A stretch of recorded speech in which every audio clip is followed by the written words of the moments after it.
another Virtues Spotlight.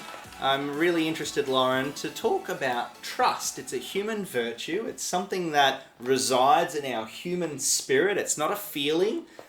It's not something we can think up, and it's not an organ or a bone or a muscle. So what is trust, and how long does it take to build trust? Well, trust is it's an interesting. I'd like to know what the actual Oxford Dictionary definition of trust is. But there's certainly it's a mutual. It's two-way for starters, isn't it? Between two people, and actually, there's a concept of honesty in there. Yeah, well, I actually think it breaks up into two components. So in the virtues cards, I've got two aspects of trust. I've got obviously being trustworthy, okay, that's right. Which is the trust that comes out of you. It's like, am I trustworthy for other people to trust? And then, of course, there's being trusting. Am I a trusting person? How easily do I trust others? And so both of these concepts have different definitions, of course, being trustworthy and trusting others. Those definitions you'll find on the virtues card. But it's an interesting thing, trust, and it's different. I mean, how long does it take to build trust? What are we talking about? Can I borrow your pencil? Do I trust you to return my 12-cent pencil? And if I don't trust you to return my 12-cent pencil, that's okay, I'll still give it to you anyway, right? So That's versus can I hold your 3-day-old baby? Or could I babysit your 3-day-old baby? Or, what right. kind of trust here are we talking about? So let me ask you a question. If we're talking about fairly significant items, Lauren, how long does it take to build trust with someone? I suppose it depends on the value you place on that thing, doesn't it? On that, whether it be thing or person. Right. What value do you place on it? If it was a fairly highly valuable thing, Yeah. how long does it take to build trust with someone from scratch? Well, it takes time. Yeah. It takes time. Months, years? Sometimes months, years. Yeah. You think it would be months or years? It would be a significant amount of time, wouldn't it? And I guess it's time with no error, because if I feel like I'm building trust, but then a mistake happens on the other end, well, maybe the trust. So it can ebb and flow. Yeah. How quickly can trust be broken?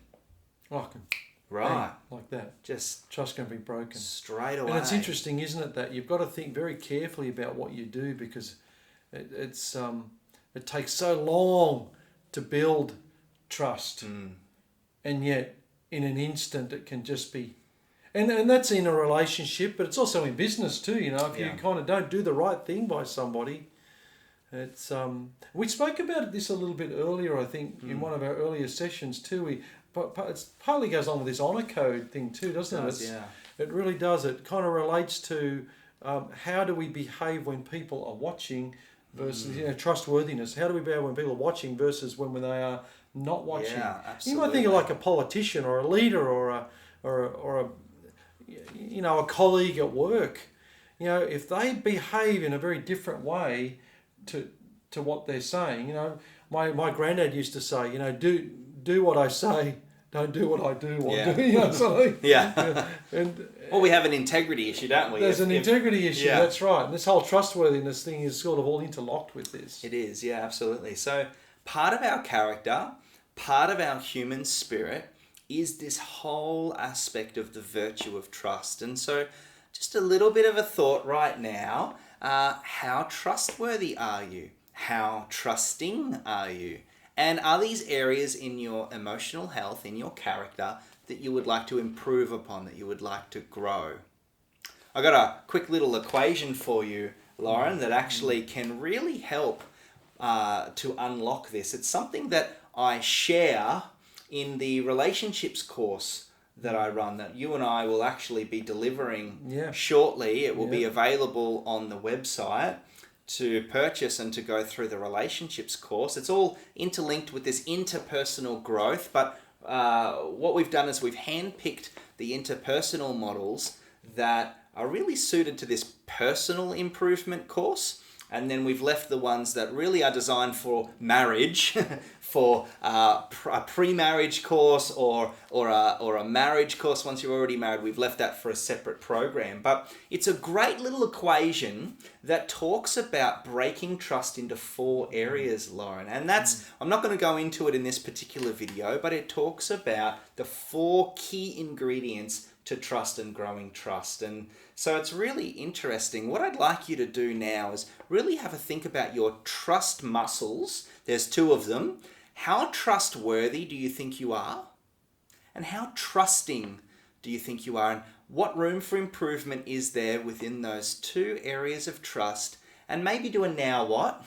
What can you do now that you're thinking about your levels of trust to grow in this virtues space? We hope you've enjoyed this little virtues spotlight. It's an interesting one, Josh. And just before you wrap that up, because Yeah. it made me think about, when you get a room of people together and you ask everybody, there's 20 people in the room, Josh, and you ask them, okay, are you trustworthy? Rate yourself. And everyone says, oh yeah, of course I'm trustworthy. Yeah.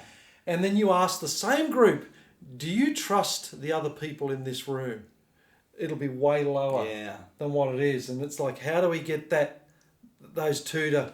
Well, I think you're talking about proving our trustworthiness, aren't you? Yeah. It's like it's like we consider ourselves trustworthy, or we consider ourselves a safe place. Yeah. But if we haven't proven that we're a safe place, we can still feel unsafe to others. So it's that, of course, in a world where I'm entitled to everything I don't have to prove anything. No evidence. Yeah, I don't have to prove anything. I'm entitled to you feeling as though I'm trusting without having proven anything. Of course, this just doesn't work. So we need to have a different attitude, a mindset shift that becomes more about looking after others. So bringing it back to that honor code, it has to be more about others. But you know what? I'm actually going to be proactive here. I'm going to prove to these people that are important to me, whether they be work colleagues or whether they be family members or a spouse, I'm actually going to spend some time proving my trustworthiness before I feel like I'm entitled to their trust. Interesting thoughts. I'd love to hear what you have to think on this topic in the online community. I'd love for you to put a post up. I've just listened to the trust spotlight with Lauren and Josh, and here are my thoughts, and here's a question that I have. We'd love to tease this out a little more with you.